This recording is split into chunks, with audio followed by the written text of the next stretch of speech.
1896, un journaliste viennois du nom de Theodor Herzl publie un ouvrage qui allait changer le destin du Moyen-Orient, Der Judenstaat en allemand, dont la traduction française est l'État juif. Ce texte fondateur du sionisme politique appelle à la création d'un État juif indépendant face à un antisémitisme qu'il juge universel et inéluctable. Herzl part d'un constat: les juifs, même assimilés, ne sont jamais pleinement acceptés. Il écrit: « En vain sommes-nous des patriotes loyaux, nous sommes encore traités comme des étrangers. » L'antisémitisme, selon lui, est moderne et se répète partout. La question juive existe partout où les juifs vivent ensemble en nombre perceptible. Conclusion logique: nous sommes un peuple, un seul peuple, nous devons quitter l'Europe et créer un État. Herzl ne vise pas spécifiquement la Palestine pour créer cet État. Il évoque aussi l'Argentine. Il dit dans son livre: « La Palestine est notre patrie historique, mais nous prendrons ce qui nous sera donné. » Son objectif est pragmatique: trouver un territoire et pas accomplir une promesse biblique.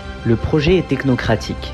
2 institutions seraient créées: la Société des Juifs, pour négocier avec les puissances, et la Compagnie juive, pour organiser la colonisation. Herzl planifie une société moderne, ville neuve, logement ouvrier, armée nationale, journée de travail limitée. Il écrit dans son livre: « Ce ne sera pas une chute, mais une élévation. » Néanmoins, nulle part Herzl ne mentionne les populations locales, ni en Palestine, ni en Argentine. Concernant les négociations, elles se feront avec les empires, pas avec les habitants. Dans son livre, il écrit: « Si Sa Majesté le Sultan nous donne la Palestine, » Ainsi, le sionisme politique ne naît pas comme un retour, mais comme un transfert. Herzl ne parle pas de droit biblique, ni d'héritage génétique.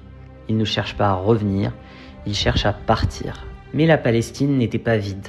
En 1948, ce sont les Palestiniens qui perdront leurs terres. Ils accueillent d'abord les réfugiés européens, puis sont ensuite expulsés. L'idée d'un retour s'effondre si l'on regarde l'histoire de près. En effet, il n'y a aucune preuve de filiation directe entre les populations hébreuses antiques et les nouveaux arrivants ou colons. Il n'y a aucune continuité territoriale et il faut remarquer qu'il n'y a aucun dialogue avec les peuples sur place. Herzl n'imagine pas le vivre ensemble, il conçoit un projet contre une population qui est déjà là. Le sionisme politique n'était donc pas un rêve d'exilé, mais une stratégie d'implantation, un projet colonial porté par une Europe en crise. D'ailleurs, il est frappant de voir que le mot colonial, colonisation, est utilisé un grand nombre de fois dans le livre d'Herzl, et donc ce projet colonial